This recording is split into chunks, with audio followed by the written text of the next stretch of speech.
आज हाम्रो बीचमा फेरि अर्को पाहुना हामीले बोलाएका छौँ। नेपाल उद्योग वाणिज्य सङ्घको पूर्व अध्यक्ष, उद्योग वाणिज्य महासङ्घका केन्द्रीय सदस्य समेत रहनुभएका कृष्ण प्रसाद श्रेष्ठ, जो चाहिँ नेपालगञ्जमा लामो समयदेखि सेवाका कामहरू सँगसँगै व्यावसायिक उद्यमीतिर अग्रस्थान र सफल व्यवसायी पनि हुनुहुन्छ। यहाँले कोरोनालाई जित्नुभयो, लामो समयसम्म 14 दिन, करिब 14-15 दिन आइसोलेसनमा पनि बस्नुभयो। आइसोलेसन पछि सेल्फ होम आइसोलेसनमा पनि अहिले हुनुहुन्छ। कस्तो महसुस गर्नुभएको? म एउटा सङ्क्रमित भएर आज 14 दिन बिताएर अहिले 2 दिनदेखि अहिले घरमै आइसोलेसनमा होम आइसोलेसनमा बसिरहेको छु। दाजु, म सबै आम दाजुभाइ दिदीबहिनीहरू म विशेष अनुरोध गर्न चाहन्छु। आज नेपाल मात्रै होइन, संसारभरि आज सबै मुलुकलाई कोरोनाले त्राही रूपमा तपाईँ आक्रमण गरेको अवस्थामा हामी कोही अब बस्ने छैन। र म करिब भन्ने सुरुवातीदेखि नै म यो कोभिडको विषयमा म नजिक भएर काम गरिरहेको स्थिति हो। र मैले यो कोभिडका जुन हाम्रा सङ्क्रमित हाम्रा पेसेन्टहरूलाई उपचारको क्रममा खटिने स्वास्थ्य कर्मीहरूको वासस्थान र हाम्रो खानपिनको विषयमा मलाई जिम्मेवारी दिएको थियो। र सुरुदेखि नै मैले यसमा हामी अब एउटा नागरिक समाजको हैसियतले नागरिकले काम भूमिका निभाउनुपर्छ। र किन यो अवस्थामा तपाईँ हामी एउटा सचेत वर्गको नागरिकले कमसेकम हामीले यो क्षेत्रमा पनि सहयोग गर्नुपर्छ भनेर म सुरुदेखि नै लागेको अवस्था हो। र म त्यति बेलादेखि म जुन बेला लागेँ त्यो बेला पनि तपाईँ वास्तवमा पोजिटिभ भन्ने बित्तिकै समाजमा अत्यन्तै एउटा भनौँ एउटा त्यसलाई एउटा डरको रूपले हेरिन्थ्यो। र हामी त्यति बेला तपाईँको होटलमा तपाईँ एकजना अब डक्टरलाई स्वास्थ्य कर्मीलाई राख्ने क्रममा त्यहाँ राख्न सकिन्छ कि सकिन्न भन्ने विषयमा कतिपय होटल बेच्ने साथीहरूले पनि त्यति बेला तपाईँ डराएको अवस्था थियो। भनेपछि हामीले बडो मुस्किलको कन्भिन्स गरेर केही होटलवालालाई कुरा गरिसकेपछि उहाँहरूले ती स्वास्थ्य कर्मी साथीहरूलाई राख्ने व्यवस्था गर्नुभयो। र त्यति बेलादेखि नै मैले अब एउटा सोचेको थिएँ कि मानव भोलि म आफै पनि सङ्क्रमित भएँ भने पनि मैले त्यसलाई फेस गर्न सक्नुपर्छ भनेर मैले एउटा हिम्मतको साथ मैले सुरुवातदेखि नै म आफू घुमेको हुँ। र आज मैले काम गर्ने क्रममा हामी विभिन्न सेक्टरमा जस्तै लायन्सको तर्फबाट, उद्योग वाणिज्य महासङ्घ तर्फबाट, व्यावसायिक तर्फबाट हामी हरेक कार्यक्रम गर्दा तपाईँ अहिले हामीलाई म सङ्क्रमित हुन पुगेँ। र सङ्क्रमित भइसकेपछि पनि मैले तपाईँको आइसोलेसनमा तपाईँको बस्ने 14 दिन बिताएर अहिले आज म यहाँ घरमा बसिरहेको छु। म विशेष गरी सबै दाजुभाइ दिदीबहिनीहरू के आग्रह गर्न चाहन्छु भने हामी जुन हिसाबले हामी अलिक बढी हामी डराएका छौँ, तपाईँको वास्तवमा हामी भयभीत भएका छौँ र यसलाई भयभीत गराइएको छ तपाईँको, तर वास्तवमा त्यो हिसाब किताबले त्यति डराउनु पर्ने छैन। दाजु, म सबैलाई आग्रह गर्न चाहन्छु। मैले आइसोलेसनमा बस्दाखेरि पनि झन् 65-70 जना हाम्रा सङ्क्रमित पेसेन्टहरू त्यहाँ होटलमा बसेका थियौँ। त्यहाँ पनि मैले काउन्सिलिङ गरेँ, धेरैवटा मैले काउन्सिलिङ गरेँ। कतिपय साना बच्चादेखि लिएर वृद्धसम्मका मान्छेहरू त्यहाँ पुग्नु भएको थियो। मैले उहाँहरूलाई नआत्तिनुहोस्, यति आत्तिनु पर्ने छैन। यदि तपाईँलाई कुनै किसिमको तपाईँको सिम्टम देखियो र अप्ठ्यारो पऱ्यो भने हामी अस्पतालका डाक्टरसँग कुरा गरेर तपाईँलाई थप उपचार गर्न सक्छौँ, उपचार गर्न सकिन्छ भनेर मैले त्यहीँ पनि मैले आइसोलेसनमा पनि बस्ने सङ्क्रमित साथीहरूलाई पनि मैले काउन्सिलिङ गरेर उहाँहरू तपाईँको अत्यन्तै उत्साहका साथ तपाईँको उहाँहरूले समय बिताएर कतिपय साथीहरू घर फर्किनु भयो र कतिपय साथीहरू घर फर्किने क्रममा हुनुहुन्छ। र म फेरि पनि के आग्रह गर्न चाहन्छु भने हामी विशेष गरी तपाईँको अब सङ्क्रमित भएका साथीहरूले पनि के आग्रह के गर्नु पर्यो भने जति हामी सङ्क्रमित भएर घर फर्केका छौँ, जुन भनौँ स्वस्थ भएर घर फर्केका छौँ, हामीले पनि तपाईँको समाजमा केही सन्देशमूलक कार्यक्रम गर्नुपर्ने छ। र हामीले तपाईँको तमाम खाले अहिले पनि गाउँघरमा अहिले जुन फर्केर गएका हाम्रो सङ्क्रमित छन्, स्वास्थ्य कर्मीहरू छन्, सुरक्षा कर्मीहरू छन्, लगायत अभियन्ताहरूलाई तपाईँ अहिले पनि गाउँमा तपाईँको त्यसलाई नेगेटिभ रूपमा हेर्ने उहाँलाई तपाईँको अलि तपाईँको जाने बढी तपाईँको जाने भने अलि भने एउटा सम्मानजनक स्थान नदिने खालका तपाईँको कुराहरू हामीले सुन्दाखेरि म अत्यन्त दुःखी छु। वास्तवमा हरेक व्यक्तिलाई हुनसक्छ, मानव त्यो व्यक्तिहरू आज जसरी तपाईँको घृणा गरिरहेछ, जसरी तपाईँ अवहेलना गरिरहेछ, यदि त्यो मान्छेलाई भोलि भयो भने त्यसको उपचार कसले गर्ने? आज मैले सुनिरहेको छु पूर्वतिर, विशेष गरी चितवन क्षेत्रमा र केही बुटोलमा पनि मैले सुनिरहेको छु। वास्तवमा यो तपाईँको यो अवस्था वास्तवमा दर्दनाक अवस्था हो। यो विषयमा सरकारले कानुन ल्याउनुपर्छ र कानुनलाई कार्यान्वयन गर्नुपर्छ। किन वास्तवमा हामी यदि जसले आज टोलमा जुन ठाउँमा घृणा गरिराख्नु भएको छ, उसका बालबच्चा पनि तपाईँको अहिले उसका बच्चाहरू पनि उसका घरको परिवार मान्छे पनि नेपाल सरकार कुनै ठाउँमा नोकरी खाइरह होला, शिक्षा स्वास्थ्यमा नोकरी खाइरह होला, के अरे यो सुरक्षा निकाय नोकरी खाइरह होला। यदि मानव उसलाई भयो भने उसले के गर्ने भनेर तपाईँ जाने वास्तवमा त्यो कुरा उहाँले बुझ्नुपर्छ। यो कुरा हामीले नेपाल सरकारले जुन हिसाबले बुझाइरहेछ, कन्टिन्यू रूपमा कार्यक्रम गरिराख्नु भएको छ, नेपाल सरकार गरिरहेछ, यो कुरा पनि आम जनताले बुझ्नु जरुरी छ।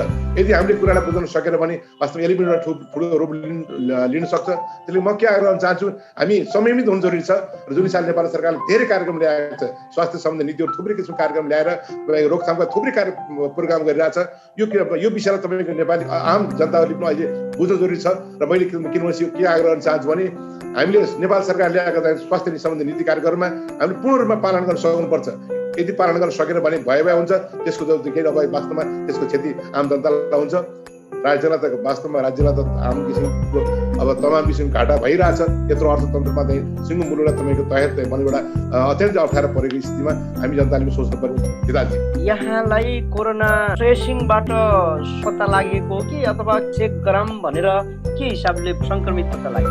सर म ट्रेसिङमा होइन, मैले अब धेरै ठाउँमा तपाईँ धेरै व्यक्तिहरूले तपाईँ यो टेस्ट गर्नु पर्यो भन्ने कुरा चाहिँ तपाईँको अब कुरा चर्चा चल्ने क्रममा हामी पनि कन्टिन्यू रूपमा तपाईँ हामी विभिन्न माध्यमबाट हामी खटिरहेको हुनाले तपाईँ हामीले पनि सुरक्षित भएर कमसेकम सुरक्षित हुनुपर्छ र हामीले पनि जाँच गराएर यसो चाहिँ तपाईँको यो के हो वास्तवमा के हो बुझ्न जरुरी छ भन्ने हिसाब किताबले केही साथीहरूले भनौँ यो 20-21 गतेतिर तपाईँको कुराकानी भयो।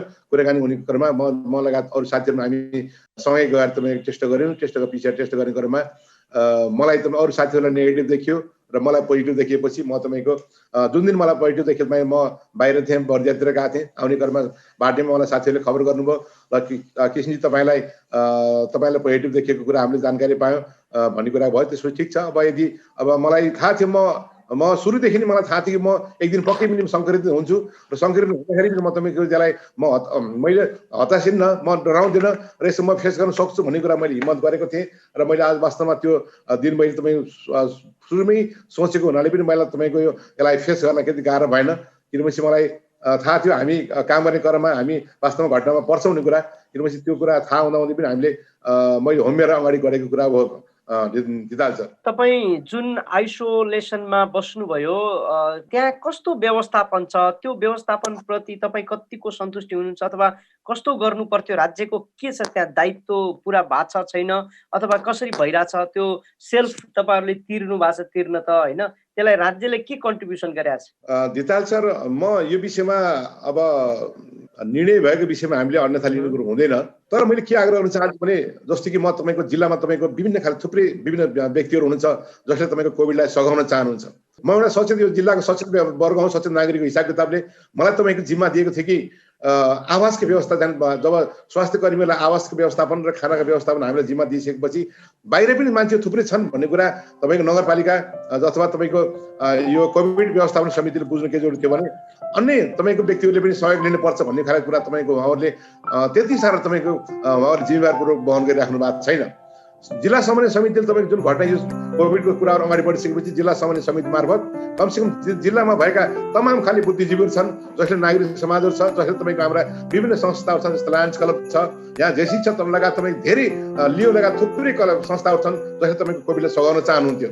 र त्यो विषयमा तपाईँको वास्तवमा अलिक सघाउन चाहिँ उहाँहरूले पूर्णसँग पार्ट कमजोर भएको कुरा म देखिरहेको छु। किनभने म सुरुदेखि आज 10 वर्षदेखि मतलब यो सामाजिक अभियन्ताहरू काम गरिरहेको हुनाले पनि मलाई तपाईँ त्यो कुरा पूर्ण रूपमा बुझ्छ।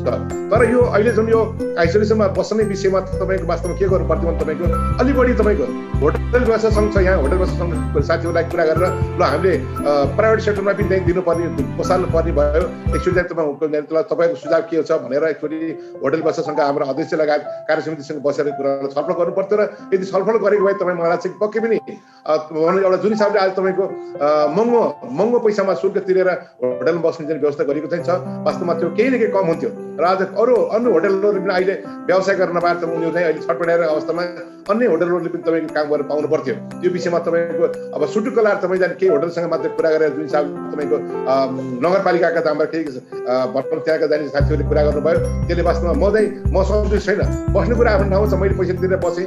तर आम सर्वसाधारणलाई पनि तपाईँले हामी नेपाल सरकारको कर्मचारी त्यही होटल र कल्पतरु र सिटी प्यालेसमा जब हामीले 1500 रुपियाँ तपाईँको त्यहाँ हामीले सुरुदेखि नै हामीले 1500 रुपियाँ मान्छे राखिरहेछौँ। दिनमा 4 टाइम खुवाएर तपाईँको दुईजना व्यक्ति एउटा रुममा बस्ने 3000 रुपियाँ तिरेर जुन हामीले व्यवस्था गरेका छौँ भने आज हामीले प्रति व्यक्ति 3000 रुपियाँ तिर्नुपर्ने 2500 देखि 3000 रुपियाँ पैसा अहिले लिइरहेको अवस्था छ। त्यो वास्तवमा तपाईँ कुनै पनि हालतमा न्यायोचित हुन सक्दैन हेर्नुहोस्। र यो वास्तवमा यो समितिको जसले तपाईँ निर्णय गरेर त्यहाँ कुरा गरेर तपाईँले पैसा शुल्क तोकेर त्यो वास्तवमा सरासर गलत छ। आइन्दा कुराको कुनै पनि हालतमै गलत हामीले स्वीकार गर्न सक्दैनौँ। र किन जब जिल्लामा तपाईँको समिति छ, आवास व्यवस्थापन समितिले एकदम काम गरिरहेछ, उहाँहरूसँग पूर्णसँग गरेर पर्ने कि नपर्ने तपाईँको त्यो कुरा चाहिँ उनको दायित्व हो कि नि तपाईँको हेर्नु। जब तपाईँको 1500 रुपियाँमा हामीले भ्याट बिल सहित तपाईँ नेपाल सरकार कर्मचारीले स्वास्थ्य डाक्टरले त्यहाँ कर्मचारी त्यहाँ बसिरहेको अवस्था छ भनेपछि कमसेकम त्योभन्दा पनि कम पैसामा तपाईँको अरू आम जनतालाई सुविधा सहित त्यहाँ हुनु पर्ने थियो, तर त्यो हुन सकेन। वास्तवमा त्यो म त्यसमा मेरो जाने अब मेरो म दुःख व्यक्त गर्न चाहन्छु र वास्तवमा यस्ता कार्यक्रममा तपाईँ यस्ता किसिमको चाहिँ तपाईँको समस्यामा तपाईँको उद्योग वाणिज्य सङ्घ छ, होटल व्यवसाय सङ्घ छ, उहाँहरूसँग कोर्डिनेसन गर्नुपर्छ र अहिले पनि तपाईँको अझै पनि तपाईँको जाने होटल व्यवसाय सङ्घसँग कोर्डिनेसन गरेर यो विषयमा अन्य होटलहरूलाई पनि तपाईँको काम गर्न चाहन्छ भने उहाँलाई सस्तो मूल्यमा आम जनताले भनौँ एउटा सर्वसुलभ मूल्यमा तपाईँको जाने तिर्ने गरी व्यवस्था गर्नुपर्छ। र अर्को कुरा म के गर्न चाहन्छु भने दिदाल सर, जसरी आज के अरे काठमाडौँमा तपाईँ हेर्नु, काठमाडौँ लगायत तमाम जिल्लामा त अहिले पनि होम आइसोलेसनको व्यवस्था तपाईँ गरिएको छ। वास्तवमा एउटै यही केसमा तपाईँको अरू जिल्लामा तपाईँको होम आइसोलेसनको व्यवस्था हुनसक्छ भने बाँकीमा किन हुन नसक्ने? यदि घरमा उसको व्यवस्था छ, उसको घर चाहिँ सुरक्षित ढङ्गले कुनै पनि तपाईँ सङ्क्रमित घरमा बस्ने व्यवस्था छ भने के अरे आइसोलेसनमा बस्नुपर्ने बाध्यता छैन। र अहिले पनि नेपाल सरकारले चाहिँ कतिपय ठाउँमा तपाईँ होम आइसोलेसन बनाएको छ, त्यहाँ तपाईँको सुविधा सम्पन्न छैन। कतिपय ठाउँमा त अहिले पनि आदर्शमा हेर्नुहुन्छ भने त्यहाँ तपाईँको बसेका तमाम तपाईँको सङ्क्रमितहरू त्यहाँबाट भागेर तपाईँ त्यहाँ सिटी प्यालेसमा गएर बस्नुपर्ने स्थिति आयो। त्यहाँ तपाईँ न खानाको व्यवस्था छ राम्रो छ, न तपाईँको त्यहाँ तपाईँको अन्य सुविधा चाहिँ छ। यी तमाम समस्याले गर्दा तपाईँको अहिले झन् एउटा पीडा भएको छ। जुन बेला चाहिँ मान्छे यति बेला सङ्क्रमित भएका हाम्रा सङ्क्रमितहरू यति बेला उनीहरूलाई सेम्पथी चाहिन्छ, उनीहरूलाई एउटा सद्भाव चाहिन्छ, उनीहरूलाई माया चाहिन्छ। तपाईँ हेर्नु त्यो बेला तपाईँ झन् अहिले सङ्क्रमित झन् एउटा कुनै ती त्यस्ता मान्छेलाई झन् लगाएर तपाईँको जाने व्यवस्थापन एउटा के अरे व्यवस्थित नभएको ठाउँमा राख्दाखेरि उनीहरू झन् तपाईँको त्यहाँ पीडा भोग्नु पर्ने अवस्था छ। म के आग्रह गर्न चाहन्छु भने तपाईँको याफा मार्फत सबै जिल्लामा तपाईँको सङ्क्रमित जो कोही हुनुहुन्छ तपाईँको ती व्यक्तिलाई तपाईँको यदि घरमा उसको चाहिँ तपाईँको नेपाल सरकारले बनाएको मापदण्डमा यदि बस्ने वातावरण छ भने त्यस्ता व्यक्तिलाई तपाईँको घरमै आइसोलेसनमा राख्ने व्यवस्था गरियोस्, जसले गर्दा तपाईँ ती सङ्क्रमितहरू उनीहरूको मनमा उत्साह थपिन्छ। यदि तपाईँ जाने अव्यवस्थित भएको ठाउँलाई राखिन्छ र यदि तपाईँ त्यसलाई पीडा हुन्छ भने चाहिँ पक्कै पनि ऊ झन् पीडित हुन्छ र उसले तपाईँको जाने तपाईँ अझ त्यहाँ त्यो कोरोनाको जाने तपाईँको जाने उसलाई झन् पीडा भोग्नु पर्ने छ। दिदाल सर, म यति भन्न चाहन्छु।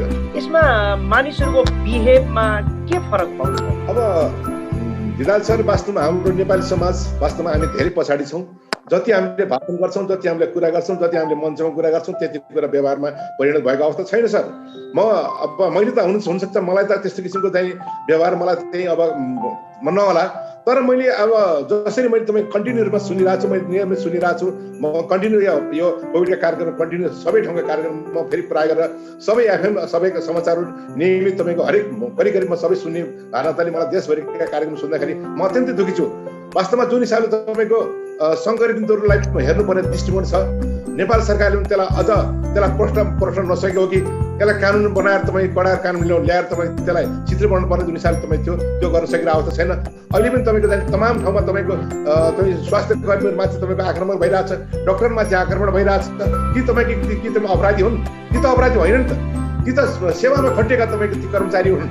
तिनीलाई त ससम्मान तपाईँको माला लगाएर तपाईँ ससम्मान गर्नुपर्ने ठाउँमा तपाईँको उसलाई अपहेलना गरिएको छ। मैले त्यही कुरालाई मैले तपाईँ के आग्रह गर्न चाहन्छु भने यस्तै होला भनेर हामी तपाईँको सुरुमै नेपालगञ्जबाट हामीले तपाईँको सङ्क्रमित हाम्रा हाम्रो स्वास्थ्य कर्मीहरू के सङ्क्रमितलाई उपचार गरेर फर्किने क्रममा हाम्रा स्वास्थ्य कर्मीहरूलाई हामीले होटलमा फुल माला लगाएर तपाईँको होटलमा फुल वर्षाएर हामी स्वागत गरेका थियौँ कि उनीहरूको उच्च मनोहोस्। जबले तपाईँ उनीहरूलाई काम गर्न सहज होस्, उनलाई तपाईँको यदि मैले पनि सङ्क्रमितले काम गरेर आउँदाखेरि मैले समाजमा मैले सम्मान पाएँ, मलाई तपाईँको माया गरियो, मलाई सम्मान चाहिँ नागरिक समाजले मलाई हामीलाई सम्मान साथ हेर्दो रहेछ भनेर उनलाई उनको पनि उच्च मन बनाउनु पर्छ। पीडित आफ्नो ठाउँमा पीडित छँदैछ, तर तपाईँ उनलाई तपाईँको जाने यदि अपहेलना गरियो, उनलाई हामीले त असहयोग गरियो भने भोलि उसले कसरी उसले काम गर्न सक्छ त्यो फिल्डमा गएर। त्यसले गर्दा म के आग्रह चाहनु, नेपाल सरकारले यसलाई कडा रूपमा कानुन बनाउनुपर्छ र आम जनताले यो कुरा बुझ्नुपर्छ कि हाम्रा बालबच्चा हामी यदि सङ्क्रमित भयो भने उपचार गर्ने तिनीलाई हामीले सम्मान गर्नुपर्छ भनेर एउटा हाम्रो सोच बदल्नु जरुरी छ। यदि सोच बदलेन भने यसले झन् ठुलो रूपमा भयावह स्थिति ल्याउने स्थिति छ। दिदाल सर, विशेष गरी यहाँ त अस्पताल विकास समिति नेपालगञ्जमा भएको भेरी अस्पताल विकास समितिको सदस्य पनि हुनुहुन्छ भने कस्तो रेस्पोन्स पाउनुभयो स्वास्थ्य कर्मीहरूबाट र विभिन्न स्वास्थ्य कर्मी विशेष गरी स्वास्थ्य कर्मीहरू भयो र यो सम्बन्धित व्यक्तिहरू जो कोरोनाको यो चाहिँ व्यवस्थापनमा लाग्नु भएको छ, कस्तो उहाँहरूको बिहेभ अथवा उहाँहरूले सङ्क्रमित प्रति गरेको सेवा के देख्नुहुन्छ तपाईँ? दिदाल सर, हामीले जुन दिनदेखि तपाईँ हामी अस्पतालमा हामी प्रवेश गरेका छौँ, यद्यपि त्योभन्दा पहिला पनि हामी एउटा अभियन्ताको रूपमा काम गरिरहेको हुनाले हामीलाई तपाईँको जाने वास्तवमा हामी उच्च मनोबल साथ हामी हिँडिरहेका छौँ। हाम्रो टिममा थुप्रै साथीहरू हुनुहुन्छ।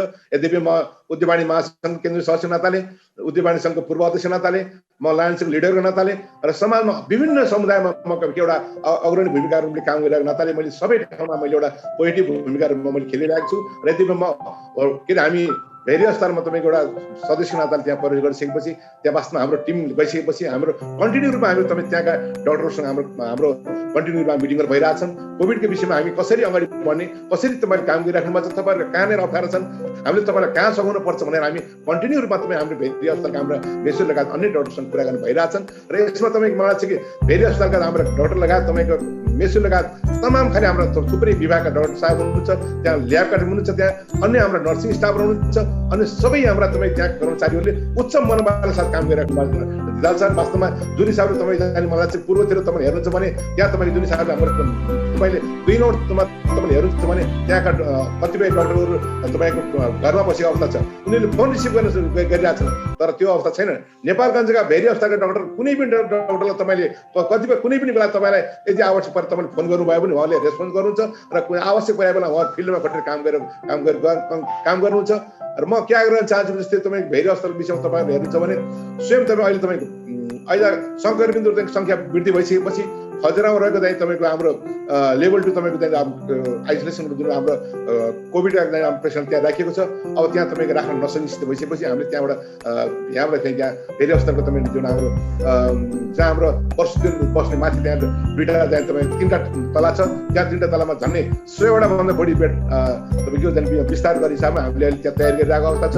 आज झन्डै 10-12 दिनदेखि हाम्रो 10-12 दिनको अवधिमा हामीले हाम्रा सामाजिक अभियन्ताहरूको चाहिँ सहयोगमा उद्योगवाणी सङ्घ छ, लायन्सका लिडरहरू छन्, उद्योगपतिहरू छन्, व्यापारीहरू छन्, व्यवसाय क्षेत्रमा झन्डै तपाईँको 15 देखि 20 लाख रुपियाँ हामीले सङ्कलन गरेर अहिले त्यहाँ 100 बेडको त्यहाँ तपाईँको अहिले आइसोलेसन तयार हुँदैछ। त्यसमा तपाईँ भेन्टिलेटर सहित तपाईँको अति सुविधा सम्पन्न सहितको त्यहाँ हामीले त्यहाँ एउटा यो आइसोलेसन सेन्टर तयार गर्दैछौँ। हिजो मात्रै हाम्रा मान्य पूर्व हाम्रा शहरी विकास मन्त्री इस्तियार राईज्यूलाई हामीले त्यहाँ ल्याएर देखाएका छौँ, त्यहाँ लगायत अन्य हाम्रो साथीहरू सहित देखाएका छौँ। अब मलाई चाहिँ 1 हप्ताभित्र त्यहाँ तपाईँ कम्प्लिट हुनेछ र आज जसरी तपाईँ छरिएर विभिन्न ठाउँमा हाम्रा आइसोलेसनमा बस्नु परेका हाम्रो कोभिडका पेसेन्टहरू हुनुहुन्छ, ती कोभिडका पेसेन्ट साथीहरूलाई अब मलाई चाहिँ अरू ठाउँमा बस्नु पर्दैन, सुविधा सम्पन्न भेरी अस्पतालभित्रै बस्ने गरी व्यवस्थापन हुँदैछ। त्यसमा पनि हाम्रो कन्टिन्यू रूपमा हाम्रा डक्टर साथीहरू, त्यहाँका कर्मचारी साथीहरू सबै हाम्रा एकमत भएर लागेका छौँ। मलाई चाहिँ हामी त्यहाँ गइसकेपछि त्यहाँका हाम्रा मेसुर लगायत सबै स्वास्थ्य कर्मी साथीहरू हिम्मत बढेको छ। हामीले उहाँहरूलाई उत्साह दिएका छौँ। तपाईँहरूलाई कुनै पनि हालतमा तपाईँहरूलाई तपाईँको मनमा तपाईँहरूलाई कमी हुन दिनौँ, तपाईँहरूलाई उत्साह चाहिँ थपेर हामी काम गर्न चाहन्छौँ भन्ने हिसाबले उहाँहरूसँग काम भइरहेछ, परामर्श भइरहेछ। यसमा कुनै किसिमको समस्या छैन। र यदि कुनै अब अन्य त्यो मात्रै होइन, अन्य तपाईँको अन्य बिमारीहरूलाई पनि तपाईँको अरू प्राइभेट अस्पताल होइन, त्यहाँ सरकारी अस्पतालमा त्यहाँबाट दिनुपर्ने सेवा सुविधा विषयमा निरन्तर चलिरहेको कुरा पनि मैले तपाईँले जानकारी गराउन चाहन्छु। दिदाल सर, यहाँ अहिले घरमा बसिरहेको अवस्था छ, अस्पताल विकास समितिका अध्यक्ष हुनुहुन्छ, अरू अन्य सदस्य साथीहरू हुनुहुन्छ, कतिको कोअर्डिनेसन छ तपाईँहरूको? अब हामीले वास्तवमा दिदाल सर महत्त्वपूर्ण कुरा उठान गर्नुभयो। एउटा टिम वर्क हो। हामीले त्यहाँ पुगिसकेपछि हाम्रा सबैको सपनाहरू हुन्छन्। यद्यपि अध्यक्षज्यू लगायत हाम्रा कार्य समितिका हामी 4 जना छौँ र त्यसमा तपाईँ स्वयं तपाईँको हाम्रो मेयर साहब त्यसमा हुनुहुन्छ, मेसुजी त्यसमा हाम्रो सदस्य सचिव हुनुहुन्छ, एकजना तपाईँ प्रदेशको हाम्रो विभागबाट तपाईँ एकजना सचिवजी त्यहाँ हुनुहुन्छ। त्यसमा हामी 7 जनाको कमिटी छ। 7 जनाको कमिटी वास्तवमा हामीले 1-2 मिटिङ हामीले सम्पन्न गरेका छौँ। ती मिटिङमा हामीले सबैको कुरा एउटै किसिमको भइ छ र हुनसक्छ आफ्नो आफ्नो इन्ट्रेस्ट अलग अलग कुरा हुनसक्छन्। यद्यपि हाम्रो जाने भनाइ के छ भने चाहिँ अब हामीले तपाईँको यो 130 वर्ष पुरानो हाम्रो भेरी अस्पताललाई अब यो वास्तवमा पश्चिम नेपालको एउटा ऐतिहासिक रूपमा यसलाई तपाईँको सफल बनाउनु पर्छ भनेर हामीले एउटा सबैको दृढ सङ्कल्प गरेका छौँ। र विगतमा तपाईँको जुन हिसाबले चाहिँ अब जुन गतिमा भेरी अस्पताल चलेको छ, वास्तवमा अत्यन्तै कमजोर अवस्थामा चलेको हामीले देख्यौँ। हामीले के भनेका छौँ भने अब अहिलेको चाहिँ प्रविधि, अहिलेको युगमा तपाईँ यो प्रविधिले चाहिँ यो अस्पताल चलाउन मिल्दैन। अब यसलाई नयाँ ढङ्गले जानुपर्छ, नयाँ प्रविधिको अगाडि बढ्नुपर्छ र सबै हाम्रा दक्ष जुन हाम्रा स्वास्थ्य कर्मीहरू छन् उनीहरूलाई अझ अगाडि बढाएर चाहिँ अगाडि बढ्नुपर्छ भनिसकेर हामीले अत्यन्तै एउटा ठुलो सपना बोकेर अगाडि बढेका छौँ। अहिले पूर्वाधारका धेरै कामहरू भइरहेछन्। झन्डै नेपाल सरकारले अहिले 500 बेडको तपाईँ चाहिँ एउटा सुविधा सम्पन्न अस्पताल बनाउनु भनेर सरकारले यो वर्षकै कार्यक्रममा निर्णय पनि गरेको छ। त्यो सरकार नेपाल सरकारले गरेको सपनालाई हामीले हाम्रो देशमा थप मद्दत पुर्याउने कार्यक्रम छ। मलाई लाग्छ कि पक्कै पनि काठमाडौँको तपाईँको वीर अस्पताल र टिचिङ अस्पताल पछिको सुविधा सम्पन्न एउटा चाहिँ सबै कुरा चाहिँ त्यहाँ एउटा हाम्रो एउटा इक्विपमेन्टले चाहिँ भरिपूर्ण भएको चाहिँ हेरी अस्पताल हो। त्यहाँ केही कमी कमजोरी छन्। केही दिन मात्रै पहिला तपाईँ केही हाम्रा कर्मचारी तपाईँको अख्तियारमा फसेका छन्। वास्तवमा तपाईँको ती कर्मचारीलाई हामीले सुरुमै भनेका थियौँ। हामी प्रवेश गर्ने दिन जुन दिन मैले त्यहाँ तपाईँ प्रवेश गरेको थिएँ त्यसै दिन मैले सुरुवात भनेका थियौँ तपाईँहरूले जुन विगतमा गरेका कुराहरूप्रति हामी सब जानकार छौँ। गलत कामको पक्षमा हाम्रो समितिले तपाईँलाई सपोर्ट गर्न सक्दैन। यसले गलत काम गर्नु भएको छ, आजदेखि तपाईँले छोड्नुहोस्। यदि तपाईँलाई भोलिको दिनमा तपाईँले काम गरिराख्नु भएको छ भने तपाईँले हामी साथमा रहन सक्दैनौँ। राम्रो काम गर्ने कुनै पनि कर्मचारी तपाईँ एउटा पिउनदेखि लिएर माथि बेससम्म हाम्रो डाक्टरहरूलाई कुनै पनि कर्मचारीलाई हामी सम्मान गर्नेछौँ र गलत गर्ने कुनै पनि हाम्रा कर्मचारी साथीहरूलाई हाम्रो तर्फबाट सहयोग हुने छैन। तपाईँलाई असहयोग हुन्छ भनेर हामीले सुरुमा थ्रेट गरेका थियौँ। तर हामीले भन्न भन्यौँ ती कर्मचारी साथीहरूले गलत गरे, ती पक्कै पनि ती अब यो सजाग भाइदार हुनेछन् र जो कोही भोलिको दिनमा पनि विभिन्न त्यहाँ झन् 30-32वटा त्यहाँ विभागहरू छन्। ती विभागमा कुनै पनि तपाईँ गलत गर्ने कर्मचारीहरूलाई हाम्रो तर्फबाट सहयोग हुन सक्दैन। यदि राम्रो कर्मचारी मान्छेलाई हामीले तिनीहरूलाई कर्मचारीलाई हामीले एकदम उनीहरूलाई हामी एप्रिसिएट गर्नेछौँ, उनीहरूलाई सम्मान गर्नेछौँ र यो क्षेत्रको तपाईँ यो सबै एउटा आम आज त्यो एउटा गरिब जनताले मात्रै उपचार गर्ने जुन हिसाबले त्यहाँ अहिले भेरी अस्पताल भनेको छ, त्यहाँ गरिब मात्रै होइन सबै आम जनताले त्यो सम्मान पाउने ठाउँ सम्मान पाउने सही समान व्यवहार पाउने हिसाबको किताबले त्यहाँ भेरी अस्पतालको स्तर वृद्धि हुनुपर्छ भनेर हाम्रो सपना छ। मलाई जुन मान्छे आज त्यहाँ जन्मेको छ त्यसको मृत्यु पनि त्यही हुने हो। त्यसले गर्दा म के आग्रह चाहन्छु भने आज हामीले तपाईँको सबै आम जनतालाई आग्रह पनि गरेका छौँ, अनुरोध पनि गरेका छौँ। हामीले अहिले त्यहाँ भित्र जुन हिसाबले अहिले आइसोलेट जुन बन्दैछ त्यसमा केही आर्थिक सहयोग पनि आह्वान गरेका छौँ। ब्याङ्कको त्यहाँ खाता नम्बर दिएको छौँ। यदि कोही कसैले तपाईँ हुने खाने सुविधा सक्दैन हुँदै हुने खाने मान्छेले कोही सहयोग गर्न चाहनुहुन्छ भने त्यसमा पनि सहयोग गर्न म आग्रह पनि गर्न चाहन्छु। वास्तवमा आज बाहिर बस्ने तमाम हाम्रा आम जनताहरू हुनुहुन्छ, भेरी अस्पताल विषयमा बुझ्नु जरुरी छ। तपाईँहरूले वास्तवमा यो सबैको तपाईँको पनि हो, हाम्रो समितिको मात्र होइन, त्यहाँ कर्मचारी मात्र होइन, आम यस क्षेत्रका तपाईँ झन्डै 50 लाखभन्दा बढी आम जनताले त्यसबाट यो भेरी अस्पतालबाट सुविधा पाइराख्नु भएको छ। भोलिको दिनमा अझ बढी सेवा भनौँ एउटा सेवा सुविधा हुने गरी त्यसलाई स्तरोन्नत गर्नुपर्छ। नेपाल सरकारले त्यसलाई घोषणा पनि गरेको छ र हाम्रो यसमा चाहिँ चासो छ र विशेष गरी स्थानीय सरकार, प्रदेश सरकार, केन्द्र सरकारले पनि त्यसलाई चाहिँ माया गरिरहेको छ अहिले र यसमा तपाईँको सबैको चासो हुनु जरुरी छ, खबरदारी पनि जरुरी छ। विशेष गरी सञ्चारकर्मी साथीहरूले भेरी अञ्चल अस्पतालमा विभिन्न विभागमा कस्ता किसिमको कामहरू भइरहेछन्, के गरिरहेछन्, तिनले कसो गरिरहेछन्, जनताले जान्न पाउने जुन एउटा स्वतन्त्र एउटा अधिकार हो त्यो कुरा पनि बेला बेला तपाईँ घचघचाइ राख्नु भयो भने हामीलाई पनि एउटा घचघचाइ हामीलाई पनि एउटा उत्साह थपिन्छ र त्यहाँका तपाईँ गलत गरेको कर्मचारीले पनि उनीहरूलाई पनि हच्किन्छन् र राम्रो काम गर्ने मान्छे त्यहाँले प्रोत्साहित हुन्छन् र उनलाई पनि खुसी लाग्छ कि मैले राम्रो काम गरेको रहेछु, मैले राम्रो उपचार दिइरहेको छु भन्ने कुरा उनलाई पनि लाग्नेछ।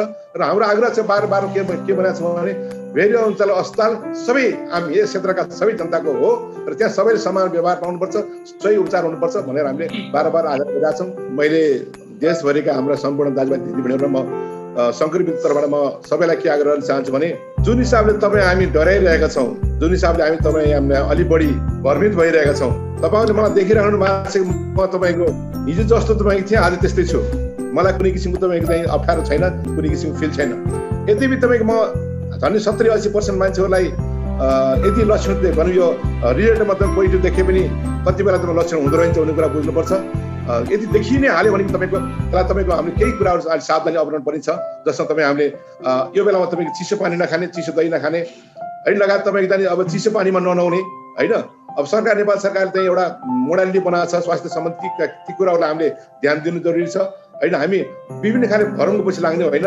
नेपाल सरकारले घोषणा गरेका कार्यक्रमप्रति हामीले स्वास्थ्य सम्बन्धी नीतिप्रति हामी ध्यान दिनुपर्छ र हामी सङ्क्रमित भइसकेपछि अलिकति घरमा जसको घरमा तपाईँको अलिक बढी तपाईँको जो दीर्घ रोगीहरू हुनुहुन्छ, दीर्घ रोगीहरूसँग टाढा बसिदिनुपर्छ र घरमा जो कोही तपाईँ हाम्रो के छ भनेपछि घरमा हाम्रो सोच के छ भनेपछि मेरा बालबच्चा मेरा सन्तानलाई कोभिड लाग्दैन अरूलाई लाग्छ भन्ने सोच राख्नुहुन्न। तपाईँको घरमा बालबच्चा, तपाईँको घरमा हुने बालबच्चा पनि सङ्क्रमित हुनसक्छ, बुवा आमा पनि सङ्क्रमित हुनसक्छ। सबैसँग हामी होसियार हुनु जरुरी छ। यी सबैलाई पोजिटिभ भएको हुनसक्छ है भनेर हामीले ध्यान दिनु पर्छ। किनभने हाम्रो सोच के छ भने मेरो साथीभाइलाई पोजिटिभ हुँदैन, मेरो घर बालबच्चालाई हुँदैन, मेरा बाबाआमालाई हुँदैन, मेरो आफन्तलाई हुँदैन भन्ने खालको सोच होइन। हामी सबै सङ्क्रमित हुन सक्छौँ। यो बेला हामी सचेत हुनुपर्छ भनेर हामीले ध्यान पुर्याउनु जरुरी छ। विशेष गरी म सबैमा के आग्रह गर्न चाहन्छु भने तपाईँ जुन हिसाबले हामी अलि बढी हामी हताशिएका छौँ, हताशिनु हुँदैन। नेपाल सरकारले बारबार भनिरहेको छ, यो कुरामा हामी बारम्बार सचेत हुनुपर्छ र जो हामी सचेत वर्ग छौँ, सचेत वर्गले तपाईँको अचेत वर्गलाई सचेत बनाउनु जरुरी छ। आज तपाईँ जुन हिसाबले तपाईँको जाने मान्छेहरू, तपाईँको जुन एउटा शिक्षित मान्छे छ, जुन मान्छे एजुकेटेड छ, ती मान्छे पनि तपाईँ अहिले तपाईँको यो सङ्क्रमित रूपलाई तपाईँ हेर्ने दृष्टिकोणमा अझै बदलाव ल्याउन सकेको छैन। यो बदलाव ल्याउन तपाईँको हामीले सबैले सघाउनुपर्छ, सबैले साथ दिनुपर्छ र सबैले तपाईँ जित्नुपर्छ। सिङ्गो मुलुक आज अस्तव्यस्त भएको छ। आज तपाईँ देश हेर्नुहुन्छ भने आज नेपाल सरकारलाई कति अप्ठ्यारो परिरहेको छ। दिनमा तपाईँको जाने अहिले हजारौँ मान्छे तपाईँ अहिले दिन पर थपिरहेका छौँ। अहिले दिनमा अब हेर्नु कति मान्छेको मृत्यु भइसकेका छ। यी कुराहरू सबैलाई बुझेर हामी सचेत हुन जरुरी छ भन्दै मेरा सानो भनाइ अन्त गर्न चाहन्छु। र यो कोभिडको विषयमा यति धेरै बोल्ने अवसर मौका दिनु भएकोमा म रेडियो मर्निङ स्टारका सम्पूर्ण परिवारलाई धन्यवाद दिन चाहन्छु र मेरो सानो भनाइ अन्त गर्न चाहन्छु। धन्यवाद, नमस्कार।